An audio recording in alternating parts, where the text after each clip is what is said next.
gentlemen, may I have your attention, please?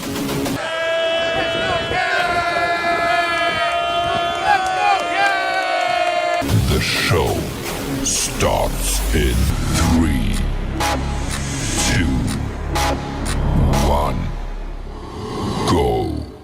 Good morning, CaneSport. It's June 6, 2022. I'm Gary Ferman, the publisher of CaneSport.com, joined as always by our managing editor, Matt Shodell, as we discuss the news of the day, presented as always by LifeWallet, where the time is now to take charge of your personal health. And Matt, I think the Canes baseball team needed LifeWallet yesterday. Wow, what a horrible day at the light, man. It just totally fell apart.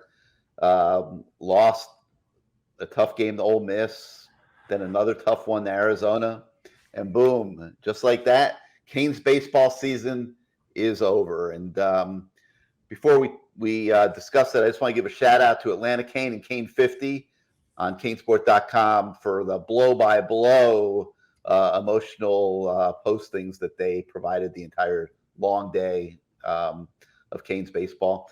I think everybody really enjoyed it. Matt, just the continuation of what's been a second half collapse by this baseball team. Yeah. In retrospect, it's pretty amazing. They got a top 8 seed.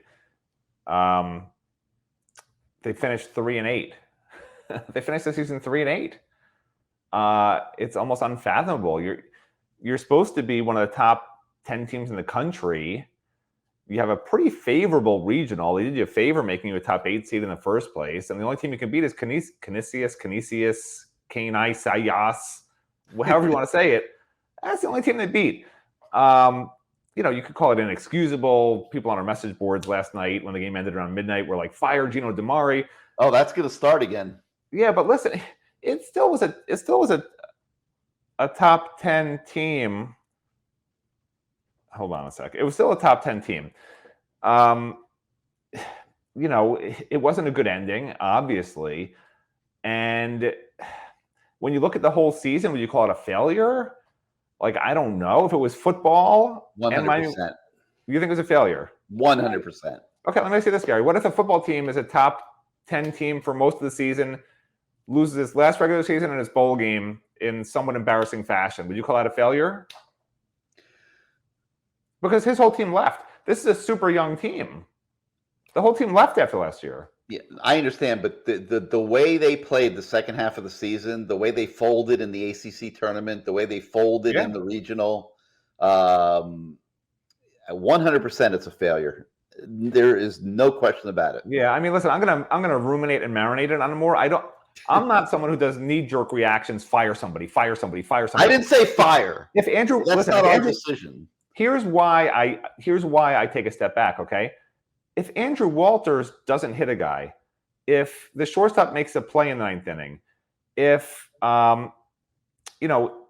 Andrew Walters just closes out the game like he has every other game, it's not even in the conversation. So is it Gino DiMare's fault?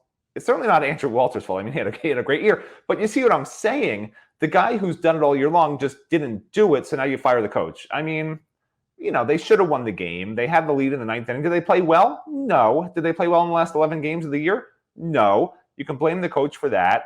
I also, there's some things I just don't understand. I'm somewhat of a baseball guy. You have to win the second game. You beat Canisius. You did what you're supposed to do with not your star pitcher. Game 2, you have to win. Because if you don't win that, you got to win 3 in a row. Probably not going to do that. You're in the 8th inning of game 2. You have a lead. And you don't bring in Andrew Walters. You bring in, I think it was McFarlane they bought in, if I remember. It seems like it was 10 years ago now. But that's a situation. I know you used Walters the game before, the night before for 1 inning. Maybe you shouldn't have against Canisius, but you did. Okay? But that's why you have Andrew Walters. I mean, if he can't pitch 1 inning and then 2 innings and then pitch the next day again, like, you're not saving him for anything. You win that game, you just got to win 1 out of 3 games. And you're going to super regionals. So, look, I understand he blew it last night. Maybe he would have blown it instead of McFarlane blowing it. I don't know. But, look, you can do a lot of second guessing when you lose games like this. Those 2 games yesterday. You lose those 2 games, there's going to be fans out there who say, why don't you do this? Why'd you do that? How come every time JD visits the mound, the pitcher blows up and is terrible? Like, there's people who have legitimate questions. Like, is JD asking the pitcher what he's going to eat for dinner, after the game? I don't know. I assume he's giving the pitcher some sort of relevant advice. I like JD a lot, personally. I think he's a very, very good, if not excellent, pitching coach. And at some point, you blame the coaches and or the players. I think in this case, it was a combination of both. The players faded down the stretch. They probably played their best ball too early in the year. I don't think they ever were as good as people gave them credit for, which was part of the problem. They beat some not real good. Everyone must say the ACC is so great. All the teams top to bottom are great. Look, some of the teams weren't that good, okay? And Miami had an easy run of it for the first 3 quarters of the season, playing the easier ACC teams, which let them look like a top 10 team a lot of the time. I think they only lost 2 or 3 home series the whole year. They beat Notre Dame 2 out of 3 at the end of the regular season, which was great. But maybe a little bit of it was a mirage. Maybe they beat some of these teams that just weren't that good, and they weren't as good as people thought. Obviously, at the end of the day, they weren't that good. They had one great hitter, Yo-Yo, who basically got all their hits in the postseason because they were getting 3, 4, 5, 6 hits a game, and he was getting almost all of them. So I don't know how you have 8 other players who can't hit on your team when you've been practicing all year. That's on coaches, and personnel decisions and development. Again, I always harken it back to football because that's the sport everybody likes to talk about and hear about when we're doing the Good Morning Show. So if it was football and your team gets worse as the year goes on, you're going to blame the coaches. So I get it. But at the same time, I do take a step back. I don't do knee-jerk, fire this guy, fire that guy. Ask me in 2 or 3 days when I've sort of settled down. Of course, everyone wants to fire the coaches now, but let's let it ruminate, percolate, marinate, any 8 you can think of. And let's revisit it, at some other time when it's like not, what is this, 5 hours after the game ended? I mean, it's just I don't like saying fire a coach ever. I certainly don't like doing it 5 hours after a game ends before we've really had a chance to even sit down with the coach and say, what happened, and get his take. I'd like to hear Gino's real in-depth take, not post-game little nonsense, but a real in-depth take. What went wrong with this team? Maybe there's an explanation. Maybe we don't know something. I have a feeling we do, and this was just not the team it should have been that he put together. But maybe give him the somewhat a modicum of a benefit of the doubt for now. I guess I don't know. I've been talking too long. Take over, Ferman. A couple thoughts. Stress and pressure bring out the worst of people, or the best. Sometimes the best, but most people, most athletes can't handle it. The best athletes thrive. The best thrive under it. Well, it's adrenaline. When players get adrenaline, it actually helps their performance a lot of the time. That's all it is. Some of them freak out and it becomes a mental thing. But I think most of them thrive under pressure. That's how they were raised. I mean, look, neither of us were elite athletes. We were both outstanding athletes, but not elite. And I coached travel baseball. Never played me in tennis. I helped coach travel baseball. I watched my son play in travel ball with players going D1. I was a cross country athlete. I played tennis. This isn't about you. In my prime, I wasn't bad. Like you've never competed against me. I'm trying to explain something to you. How could you make that kind of declarative statement on the show? So I've watched elite baseball players at the high school level, but they're going D1. My son played against them, played with some of them. And the ones that didn't make it, that weren't good enough, were the ones that did fold under pressure. The ones that were the best were the ones that did the best in the biggest games. And that's how these University of Miami baseball players were raised. These aren't guys who typically would fold under pressure. They from age 5 in T-ball until now, they've been the guys who love the spotlight, love the pressure, thrive under the pressure. They're used to the pressure. So I'm never going to say, Andrew Walters faltered under the pressure. Like, he's done this a million times. I mean, was the stage bigger right now? Yeah, it was bigger. But he's played in a million different tournaments and championship games where he's had the ball in his hands, needed to get the final out a million times before this. And when you're 12 years old, 14 years old, or 17 years old, and you're at one of these massive tournaments, and your team's about to win the whole thing or at least advance to the finals or whatever, in his mind, that's probably as big a moment as this is, because back then that's as big as it gets for somebody. And right now this is as big as it gets for him. So I'm not going to say Andrew Walters folded under the pressure. He gave up a double in the gap at the wrong time with 2 strikes on the guy, but he should have been out of it before that. There was a ground ball to the shortstop that, and he hit a guy. It just didn't work out. They were a magnet for bad things the second half of the season, Matt. Why? I don't know. I don't know that anybody knows. I don't know that Gino DiMare knows. But yes, there are going to be cries for a change. And yes, Dan Radakovich, it's going to be the biggest decision he's had to make thus far in his Miami tenure. Mario Cristobal was already hired.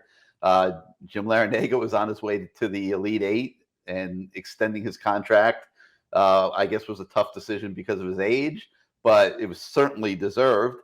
And this is the first, am I being dramatic if I call it a crisis of Dan Radakovich's athletic director term? I don't know if I'm being over dramatic.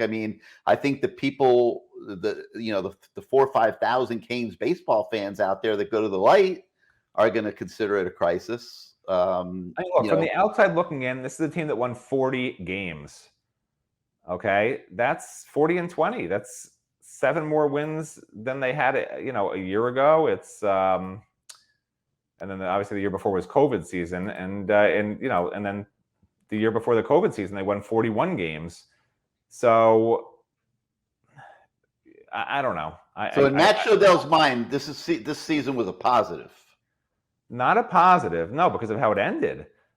But what we're discussing is, do you fire a coach off a 40-win season? What I'm trying to say is, let's take a step back. Obviously, the season wasn't a positive; it ended terribly. They finished 3-8. How is that a positive? Of course, it's not a positive. You're the voice of reason.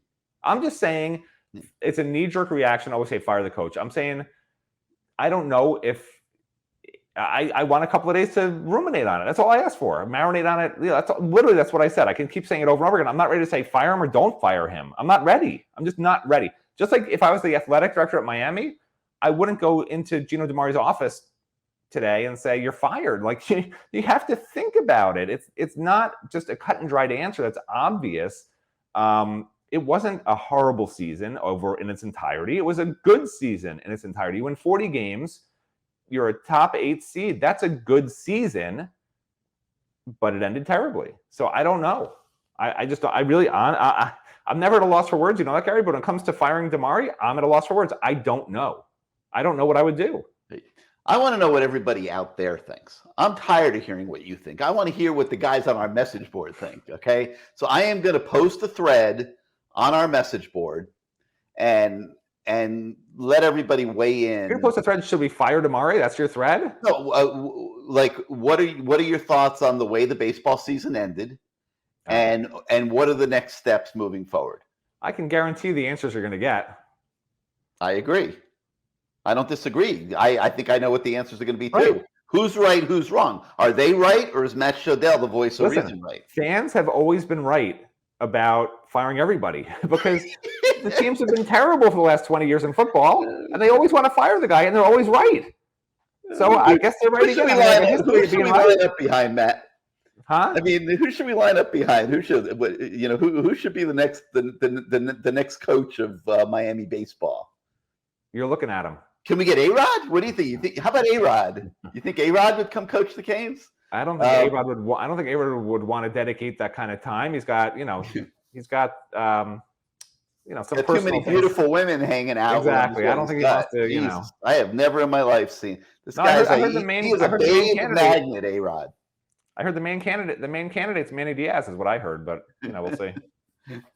All right. Well, I am going to ask everybody to weigh in though, because I'm curious. So I'm going to go post that thread here pretty soon and just see. We'll let it simmer for another couple hours, and I'm curious to see what everybody thinks. All right, we have a ton of football recruiting to talk about today. Before we get to that, let's hear from our friends at Life Wallet. I will be your shield in the fiercest battle. I'll defend you.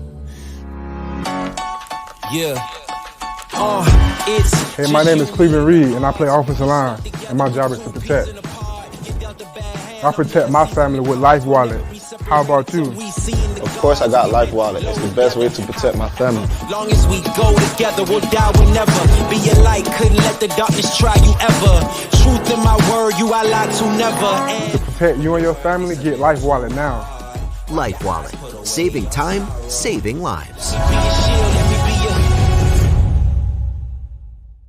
All right, Matt. So the rain washed out all of the Mario Cristobal camps this weekend. The 7-on-7 tournament got canceled. The OLDL camp got canceled. But that didn't totally dampen the recruiting that went on campus with 3 official visitors that came in this weekend.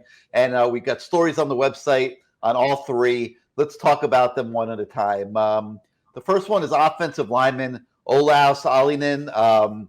We talked about him last week when we advanced his visit, and his parents did finally make it.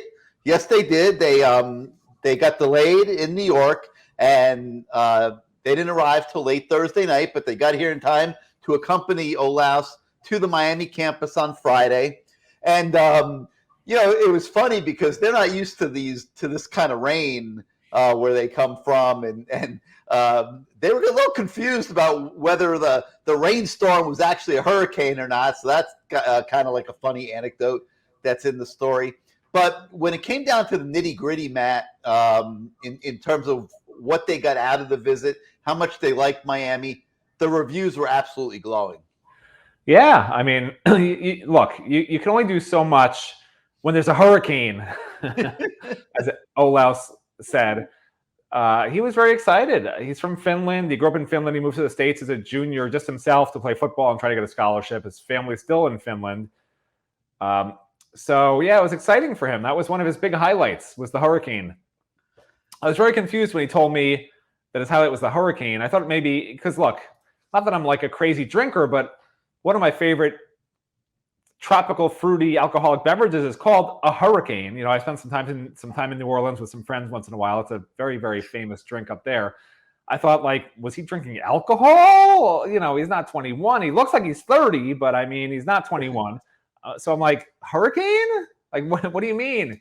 He's like, the storm, the hurricane. I'm like, oh, just so you know, we call that a tropical, like, it wasn't even a tropical storm, but I didn't want to make him feel bad, Call it a tropical storm. I said, it's really just based on wind speed. He goes, oh, okay, But they don't even have any major events like that. I guess in Finland, the weather's pretty cold. I actually looked it up afterwards. Finland, they have never had a hurricane, and the article I read said they never will have a hurricane, which I don't know how you can predict that they never will. I mean, who knows what's going to happen? Listen, Miami could win a national championship in 2 years. How are they saying there won't be a hurricane in Finland for the next million years? I mean, I don't know how you predict that, but that's the article I read. So, and then, they had a great time, and they're staying until Friday when they go to Alabama. But like I said on the last Good Morning CaneSport, the issue here is these kids came in for their first visit of June. And really what you want, just like in a regular visit cycle, you want the last visit before they announce a decision. So he's going to announce after his final visit, he's taken 3 more visits, including Alabama, which is up next. So you got to sort of weather those. So, people are asking on the message boards, what do you think?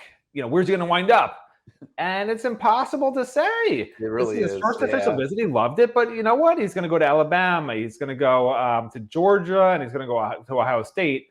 Those programs also know how to show recruits a pretty good time. I think they've had some good track records. And, I'm not going to be a Miami homer. I'm just going to try to be objective and say it's not going to be easy. I'm always objective. People think I'm a Miami homer. But, here's the thing about this recruiting cycle, Matt, is I think people are going to have patience. And that's because the caliber of players that they're recruiting is higher than it's been in the past. And, you see this kid's leaving Miami, he's going to Alabama and Ohio State. Like, we haven't seen this in a long time here at Miami.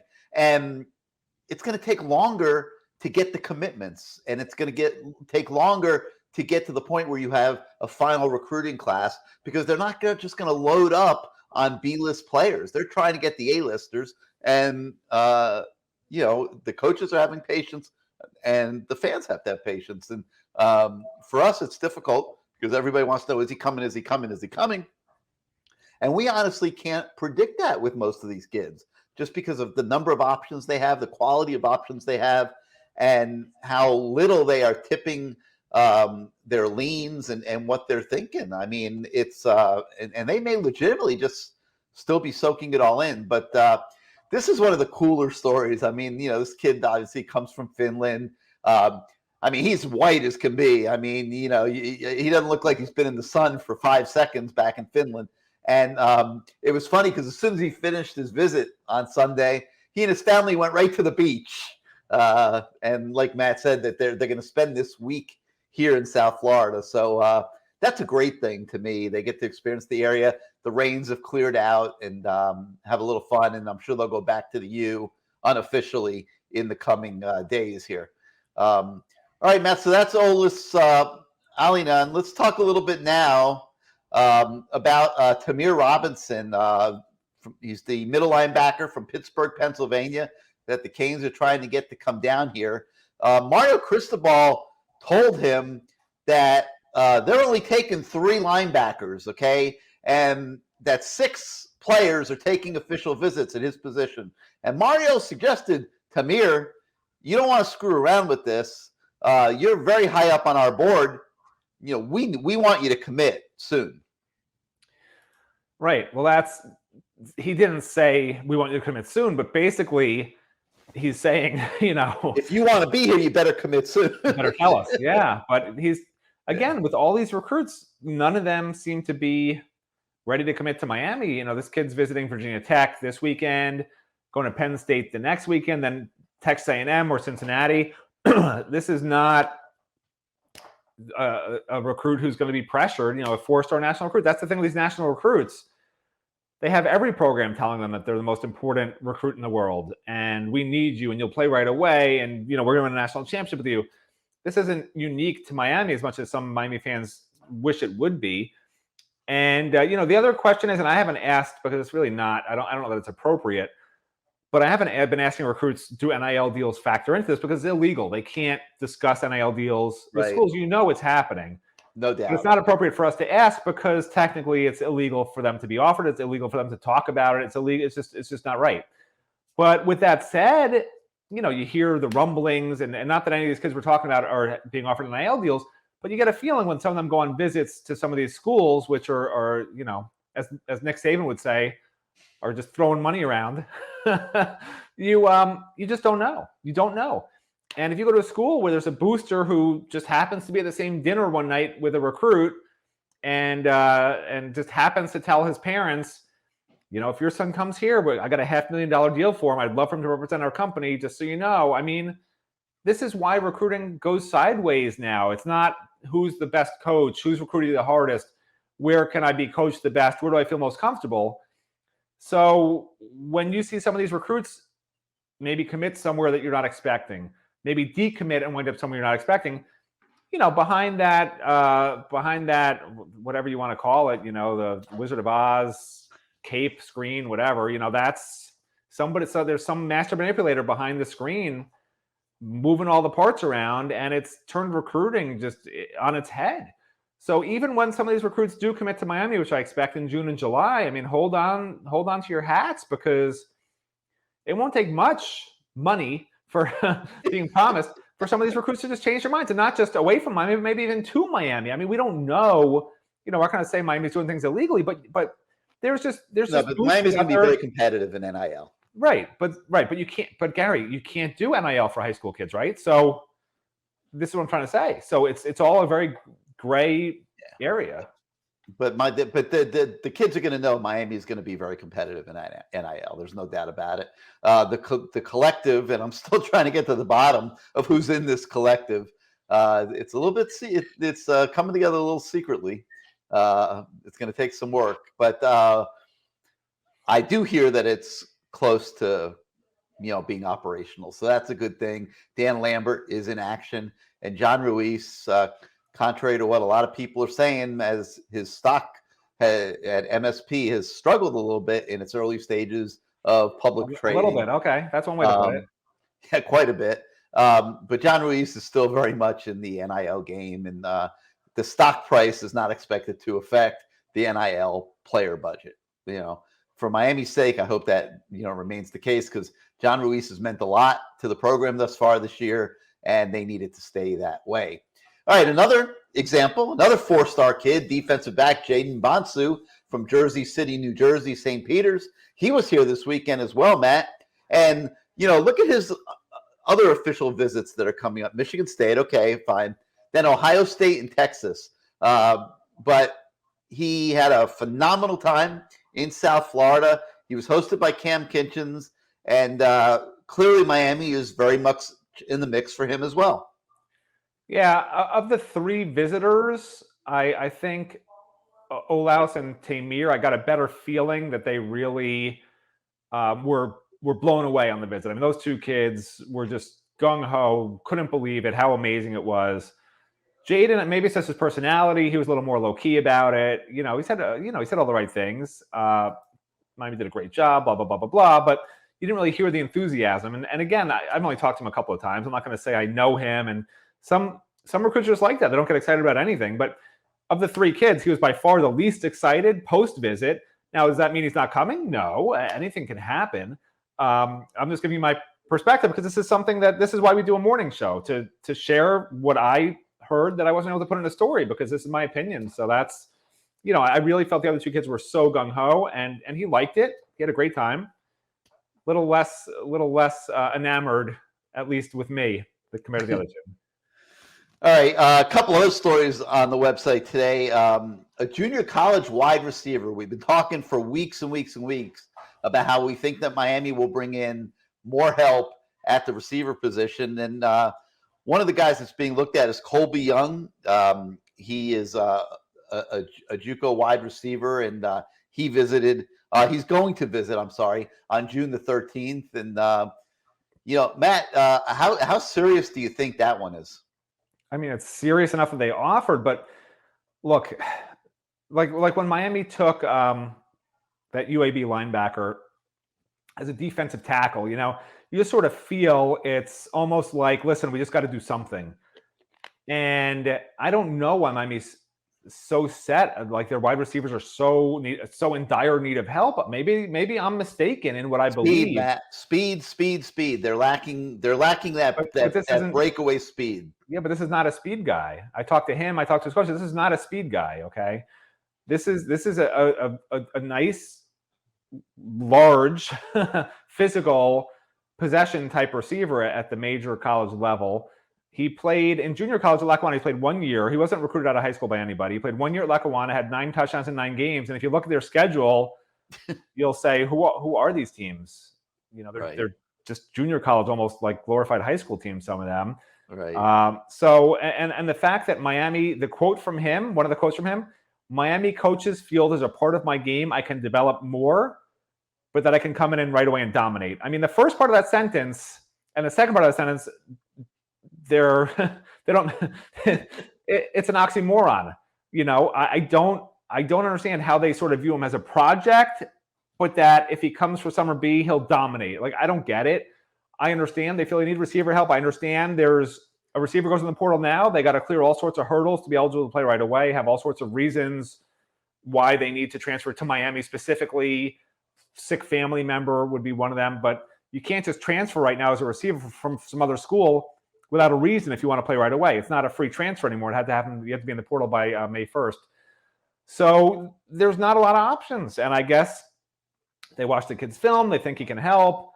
They were recruiting him initially as a 2023 receiver. They didn't even realize, per his coach, that he was a 22 receiver until they started recruiting him. And they're like, okay, great. Come on in. So he added it all up, and there's a lot of red flags. Like, can he be really good? Sure, he could be really good, but it's not like they said, oh my gosh, we have to have this kid. There are some recruits we've seen that were in the portal that Miami's like, wow, we'd love to have this kid. That's the sense you get. With this one, you get this. Yeah, this one you get the sense it's a flyer. It's why not? It's we have to do something. Not a fan of that generally as an outlook, but he's going to take an official visit. Maybe he'll wind up here. If he does, will I be totally thrilled and say Miami now has the best receiving core in the nation? Absolutely not. Absolutely not. But look, whatever, man. I know Gary thinks we have the greatest core of coaches. So, and I don't disagree with that. So maybe they'll work some magic with all these guys. Yeah, well, looking into the future at receiver, a guy that they've been recruiting very, very hard is Hakeem Williams, the 6'4", 205-pounder, Fort Lauderdale Stranahan High School. He put out a top 6 this week, Matt. That's better than the top 9 that I did my rant on Friday. Pitt, Florida State, Alabama, Miami, Georgia, and Texas A&M. Matt, Miami, to me, needs to get this guy. He's a South Florida kid. He's a big receiver, a really good player. I am concerned that some of these teams like Georgia, Texas A&M seem to be getting real traction with Hakeem Williams. I think this one is going to be a tough one to keep home. I've been told by several people close to him, don't expect him to wind up at Miami. I've been told by several people close to him he's not going to take an official visit to Miami. But I'm sure there's some people who think he'll wind up here. You know, look, again, this is not run-of-the-mill recruiting anymore. This is not, oh, he wants to go away from college. He likes this school over there. This is, you know, if somebody whispers to him, hey, you come to Miami, we got a great NIL program set up, and we're going to do good things for you, and you can come in and play right away. Like, who knows, man? I'm not going to say Hakeem Williams isn't coming here, even though everyone's telling me he's not. Miami's recruiting him as hard as any receiver in the country that they're recruiting. So, like, I'll say, listen, I'll put him at 17.21% right now. That's not nothing. I'm saying there's a chance. Well, that's not nothing. But it is too early for us to predict what the end game is going to be there. I mean, Miami's going to battle. One thing about Mario Cristobal, they're not giving up until the very last breath, and they'll be battling for all these kids right to the finish. All right, that's going to do it for Good Morning CaneSport for today. We thank you so much, as always, for beginning your day with us. For Matt Shodell, I'm Gary Ferman. Have a great day, and we'll see you next time, everybody.